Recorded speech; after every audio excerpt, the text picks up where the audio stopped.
There is a ton of WWE contract news to dive into here. This is probably more contract news at any one time than I have ever reported in one show in all the years I've been doing this podcast. So we're talking contracts that have either expired already or are on the verge of expiring. And this is something you never would have heard about years ago under the previous ownership. But locking people down early doesn't seem to be much of a priority for them these days. We'll start with Becky Lynch. Becky Lynch is easily the biggest name of the bunch. After losing her Women's World Championship in Saudi Arabia last weekend, she invoked her rematch clause for a steel cage match with Liv Morgan on Raw last Monday, and she lost again. After Braun Strowman, the Strowman Express, shoulder blocked Dominic Mysterio, who inadvertently slammed into the cage door, which was open, and then slammed into Becky's head.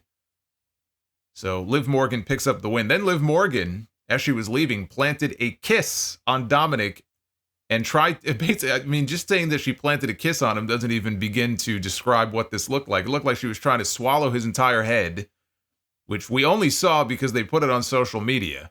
If you were watching this in this country on USA Network, so I think in other countries, you saw the entire thing. But here on USA, and there was stuff about how it did air in parts of the country, on YouTube TV and stuff. I can vouch and say, no, it did not. But you missed it because they cut the feed right before she kissed him. But as of yesterday at midnight, Becky Lynch, one of the first women to main event a WrestleMania, and at one point, arguably the biggest star in the entire company. There was a stretch of at least a few months where she was, I would argue, the biggest name, male or female, in all of WWE. At the end of 2018, going into 2019, she was on fire. Even now, she's still one of their biggest names. She's not at that peak of popularity that she had 5 or 6 years ago, but she's still one of their biggest names. She is officially a free agent. And there is no non-compete because her contract expired. She was not released, which means that she is free and clear now to go where she wants and do what she wants. If she wanted to go to Tony Khan and say, hey, I want to work a match with Mercedes at Wembley Stadium for the TBS title, she could do that. And I'm sure Tony would trip over himself to make the deal happen, even as just the one-off. It's not going to happen. It's not going to happen. But she could do that if she wanted to. WWE doesn't seem to believe that she's interested in going anywhere else. The belief is that she's looking to take an extended break from wrestling altogether. Like a long hiatus. It's not a retirement. It's more of a long vacation. She's got a young daughter. WWE, it's a tough schedule for a lot of people, let alone if you have kids. It could just be that she wants to spend more time at home with her child. Maybe she wants to have more kids. Who knows? She's made enough money where she's earned the right to do whatever she wants to do, and she can do so without having to worry about, how am I going to pay the bills? She doesn't have to worry about that. That's not to mention her husband recently re-signed with the company, and I'm sure he's getting paid very nicely. Now, Meltzer was speculating that she may have been looking to leave after her WrestleMania match with Rhea Ripley. And that sounds about right to me. She worked that match sick. She put Rhea over. Had Rhea not gotten hurt, they needed a plan. Rhea got hurt. They needed a plan B. Becky was the one. She was the one other big name they had in that Raw women's division. So they put the belt on her. And they used her to help put Liv Morgan over to set up for the eventual program with Rhea Ripley and Liv Morgan. That makes sense to me. Now, it's a blow to the women's division on Raw because now they have Rhea Ripley and Becky Lynch out. Liv Morgan is not a big enough name to carry the division on her own. And after her, you've got Lyra Valkyria and you've got Damage Control. And that's it. They have plenty of other women in the division. It's not that they don't have the bodies. But nobody else is at a level right now where they would be feuding with Liv for the title. So that's a blow to Raw, but now there's a chance to try to make some new stars, and they've been trying with Lyra. She's still new, but she's been getting over slowly but surely. It's a chance for them to try to elevate somebody else. I have no doubt that when Becky Lynch is ready to return, it will be with WWE. I do not see her signing with AEW. I know a lot of people think it's possible. Sure, it's possible. It's possible to the extent that she's a free agent, so anything is possible. I'm a free agent. I could show up on Dynamite this week. That ain't going to happen. Is it likely? No, I don't think it's likely. She and WWE are going to come to terms on a fat new contract when she's good and ready, and she will be back to pick up where she left off. I would be surprised if it went any other way. That doesn't mean there won't be reports saying otherwise or suggesting that she's sending feelers through people to Tony Khan and other promotions. That would be smart business. That's what I would do. Try to get as much money out of WWE as you can. If there's one thing they have plenty of right now, it's money. Why not make them spread that wealth around a little bit? You know, Randy Orton, he openly admitted that he leveraged AEW to get himself a better deal with WWE when his contract was about to expire. I mean, what's the point of having competition if you're not going to use it? That's one of the great things about having AEW around if you're a WWE star. I'm sure there are people in WWE who would never go to AEW. They might even laugh at that. They would laugh at the idea. But they would be happy to use them for leverage to get a better deal. But I don't see her going anywhere else. Natalia is another one whose contract is almost up. WWE is said to have offered her a new deal, but she has yet to sign it. Natty has been a lifer in WWE. She's been there going on 17 years. I mean, as long as I've been doing this podcast, I'm going to be doing this show 17 years as of November. As long as I've been doing this show, this woman has been working for WWE. She's been the Divas champion. She's been a women's champion. You know, and I will say, though, all things considered, when you consider how long she's been there, I'm actually surprised she hasn't won more titles. There's so many people who have held multiple titles, 5, 6, 8 times. And I'm not just talking about Charlotte Flair. She's been Divas champion, I think, once. Women's champion once. And a women's tag team champion in those nearly 17 years. But she's wrestled everybody there is to work with. She's been spending time recently in NXT. She challenged Roxanne Perez last month for the NXT Women's Championship. She had an NXT Underground match with Lola Vice several weeks ago. She also had a really good match with Io Sky in the Queen of the Ring tournament. But she is similar to Dolph Ziggler in this way. She has been there forever. And they take her for granted in that they know they can plug her in wherever they need her. They can use her to put over other people. But she herself will never be the focal point of anything. I mean, she's just been around for too long. And they're focused on trying to get new names over. She is not a new name. She's well-liked. She's well-respected. I know she and her husband, TJ Wilson, they help train some of the women at their gym. I don't think it's a school so much as it might be a gym, but that's where I think she can bring the most value, honestly, at this point to WWE as a trainer and as somebody who works, for these women and with them behind the scenes and in the ring too, but especially off camera. I think that's where she brings real value. I don't know if she would be interested in becoming an agent or joining the Performance Center and spending more time with all the women they have down in NXT, but I think that's where her future is if she stays. And I don't know if that's what she wants to be doing right now. She may want to wrestle another 5 or 10 years and win world titles. Who knows? But she is never going to be the focal point of anything on WWE television. So it boils down to what she wants out of her future in wrestling. It's hard for me to imagine her walking away from WWE, but I would say it's more likely to me than Becky Lynch leaving. If I had to rank the likelihood of these names jumping, I would be less surprised if Natty were to leave than I would Becky Lynch. Then we have Ricochet, who is the current Speed champion for their new show on X. For those of you who watch the Speed show, Elon wants it to be X exclusive, which is why we don't see him with the belt on TV. I guess that's part of their deal. It's exclusive to the platform. Ricochet's contract, we learned from Fightful and Viper Reports, is also coming up very soon. His deal is set to expire this summer, and the two sides are expected to speak on a new deal very soon, but I guess it hasn't happened yet. Right now he's involved in a program with Braun Breaker and Ilya Dragunov on Raw, which I assume is going to result in a triple threat match at Clash at the Castle. I hope so. I am totally down for that match. And I think if they do it, I think we just found out who's eating the pin in that match if it happens. Ricochet is an interesting case. He is incredibly gifted as far as the athletic things that he can do in the ring. He's like Will Ospreay in that he's like a video game character come to life.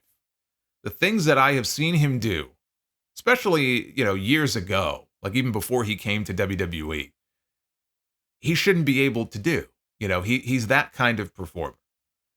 When he came to WWE, it was a big deal. And he had a good run in NXT. And then he came to the main roster, and Vince McMahon never pushed him as a headliner because he didn't see him as a headliner. He did have a short run with the U.S. title, short as in I think it lasted about 3 weeks.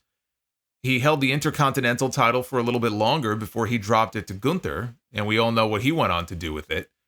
He was featured. He was a featured performer for the most part on TV, but not in the way that a lot of people would have liked to have seen him be featured. I think his size definitely hurt him. I think that worked against him. Less so now, more so when he first got called up. Under Paul Levesque, I would say he's been featured more consistently on television. I think that's a fair statement. He's been getting a small push on Raw. But now that we get these reports that his contract is coming up soon, is that just because his contract is coming up and they're trying to make him happy? I think the biggest problem with Ricochet in WWE, once he got called up, is that he's not a strong promo. It's just not where he shines. And I know there are some people who don't want to see him in WWE and they don't think that's important, right? Because I heard that from a couple of people also on social media. I had one person attack me because I dared comment on his promo ability. And apparently that made me not a wrestling fan. Yes, this is the kind of nonsensical dribble that I am subjected to on social media. Evidently, that makes me not a wrestling fan. That I dare talk about his promo ability, which clearly affects his standing in the company that he currently works for. It's just not where he shines. And in a company where your verbal skills are prioritized as much as anything, I would even say maybe even more than what you can do in the ring. That hurt him. That backstage segment with him and Ilya Dragunov on Raw Monday in the trainer's room, where Dragunov told him, look, I break people, but I don't wrestle broken people. And then Ricochet shot back with, Ricochet ain't nothing but money, and I ain't never been broke. The way he delivered it was such a great fucking line. And I sat here like, where's that guy been? Maybe if he had more dialogue like that on TV, he would have been higher up on the card. But it's been a weakness for him, and I really think that hurt him during his time there. Will Ospreay has been on social media practically begging this man to leave and come to AEW. He's dying to work with Ricochet again. The last time they wrestled was 2017. The athleticism between them is off the charts. I think Ricochet would fit in perfectly with that style in AEW. But here's the thing. Here's how I look at it. There are a lot of guys like that in AEW. Will Ospreay being one of them. Ray Phoenix, I'd put him on the list. Vikingo, when they bring him in, he's hurt right now. Those three off the top of my head. There's nobody like that right now in WWE. Nobody can do the things that Ricochet does. And he's holding back. The things that we see him doing on TV now, that's like Ricochet at 75%. All right, he ain't no Prince Puma in WWE. In WWE, he's one of a kind. In AEW, he would be one of many. But in WWE, I also think that he has pretty much hit his ceiling. Where he is now is about as high as he's going to get. I don't see him being WWE champion. I don't see him being world heavyweight champion. In AEW, honestly, I don't know that he would be much higher than where he is now. I don't see him being AEW champion either. How important is that to him? We talk about it as fans, as content creators, we talk about oftentimes being a world champion, right? This guy, he's getting a little bit of a push, but he's never going to be a world champion. To some of these guys, that may not matter as much. I'm sure everybody would love to be the world champion one day. But if Ricochet is on television, if he's being used, if he's relatively happy with what they have him doing, if he's held other titles and he's doing all kinds of things, if he's doing outside projects maybe with WWE, we don't know what his priority is. He may not give a shit. He may be like, you know what? Okay, maybe I won't be the world champion, or maybe I will, but I'm pretty content with where I'm at. We just don't know. We can't get in their heads. Just because we're talking about what we think matters doesn't mean that it matters equally to them. I'd put the chances of him leaving higher than Becky Lynch or Natalia, but I still don't think he leaves. But if he does, he would kill it on the independent scene. I mean, he can go to AEW and still take indie bookings, and he would just absolutely smash it. If he does, so again, he wouldn't be hurting for money or work. If he does leave, we might finally get to see the debut of Ricochet. If WWE gets to keep the rights to the Ricochet name, Rick O'Shea may become a real thing very soon. But again, it's still hard to see him leaving. Better chance of it, but I don't think he goes. But this next one shocks me, considering how much he's been featured on TV of late, even more than Ricochet. But again, you ask yourself the question, is this the reason why he's getting such a push lately? Chad Gable might soon become a free agent. As first reported by Fightful Select, Chad Gable's WWE contract is set to expire late next week. That's this week coming up, with no new deal reached as of now. If Gable enters free agency, he is expected to attract significant interest from various wrestling promotions. I could think of one that we'd love to get him.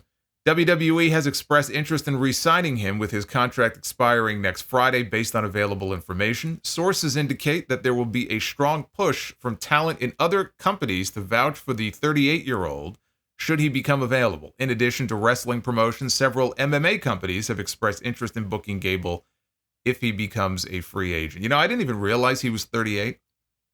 Thought he was mid-30s. I didn't realize he was older than that. Gable is in the middle of the biggest push of his life. He is almost certainly going to end up with the Intercontinental title, I guess pending his contract status. We'll see. But what a terrible story if he doesn't eventually win this title. He should end up with the title. He should end up hopefully with the Creed brothers when they go heel and we get a trio out of it. My guess is he stays. But boy, you know, if he becomes a free agent, he is going to get some offers. And I hope he ends up with the best deal that he can get himself and just wherever his heart takes him. He suffered a lot of wasted time working for this company. He is 38 years old now, but he was 33 when Vince McMahon hit him with that Shorty G garbage. Okay, American Alpha was awesome, and it's a damn shame that Jason Jordan's career ended the way it did. But even before Jason Jordan got hurt, they had already split them up. There was no American Alpha anymore. They went with Jordan as Kurt Angle's son, his, I guess, illegitimate son. Was he illegitimate? I don't know. But anyway, he was Kurt Angle's son. When it was clear as day that they should have gone with Chad Gable in that spot, right? They still could have pushed Jason Jordan doing something else. But, I mean, that was a gimme for Chad Gable. But Vince McMahon didn't care about Chad Gable. He cared about Jason Jordan. He looked at Jason Jordan, he saw dollar signs. And he probably wasn't wrong about that. That's why also it's a shame that he didn't get a proper run before he got hurt. I don't want to sit here and tell you that Chad Gable is the next Kurt Angle, because there's only one Kurt Angle, right? And there's the good and the bad that go with that, because the guy's a maniac. But there's only one Kurt Angle. But Gable and Angle have a lot of similarities, and they could have made money with that. Instead, it was wasted time that he can't get back. Right? But that was also under someone else's creative vision. That person isn't there anymore. And like I said, Gable is in the middle of the best story right now. Outside of Punk and McIntyre, the best story going on Monday Night Raw is the Gable Alpha Academy stuff, the Sami Zayn. I thought that segment last Monday with the Academy and Sami was fantastic. And I would hate to see that story derailed if he was to leave. But if he left for a better offer, I mean, how could you blame the guy? The way they bungled him for so long? Just because they're doing well by him now doesn't make up for all that lost time and all the bullshit that he had to go through. I think he stays, though. Spot that he's in right now, I think he ends up staying. So really, I think they all stay. But Becky is the only one I would sit here and tell you for sure is not going to go to AEW. I just don't see it.